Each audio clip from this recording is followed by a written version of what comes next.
सद्गुरुनाथ महाराज की जय। श्री गुरुगीता हा गुरुभक्ती योगाचा मंत्रराज आहे।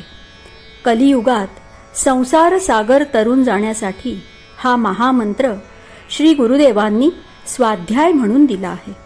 श्री गुरुगीतेतील संस्कृत श्लोकांचा अर्थ महायोगी स्वामी उमानंद सरस्वती ह्यांच्या श्री गुरुगीतार्थेश्वरी ह्या विवेचनाच्या आधारे आपण जाणून घेत आहोत। आजचा श्लोक आहे 114।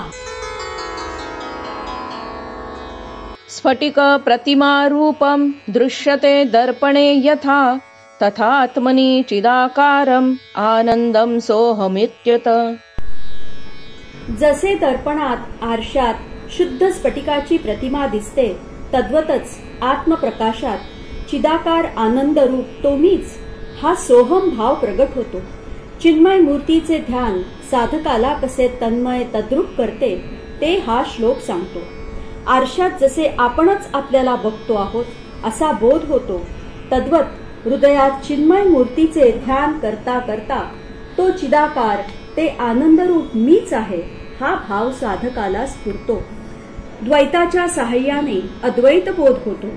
हे गुरो तू माझा असे बाहेरून गुरुला बघितले की मनात गुरुविषयी आपलेपणा उत्पन्न होतो।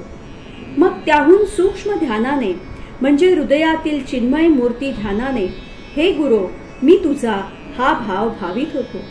या भावाची परिणिती मग तू व मी एक होण्यात होते। गुरुशी तद्रूप होण्याची साधना हे 2 श्लोक सांगतात। सजातीयच सजातीयात सामावणार मिसळणार एकरूप होणार। दुधात दूध तुपात तूप पाण्यात पाणी तसे स्वरूपता साधण्यास उपाधी विरहित अलिप्त होण्यास स्थूलाकडून सूक्ष्मतेकडे जाता आले पाहिजे।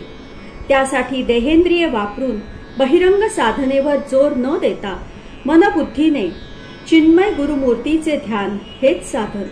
साधकाचे देहाशी तादात्म्य हा ध्यानाने सुटते व त्याचे चित्त दिव्य होते। मनाच्या दर्पणात स्फटिकाप्रमाणे जी धवल प्रतिमा दिसते ती माझीच अशी तदाकार वृत्ती होते।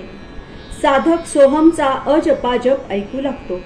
गुरुशी अद्वैत भाव स्फुरतो। अद्वैत भाव हा आनंदाचा भाव, दुःखाचा पूर्ण अभाव, दुजा भावनेचा अभाव होय। सद्गुरुनाथ महाराज की जय।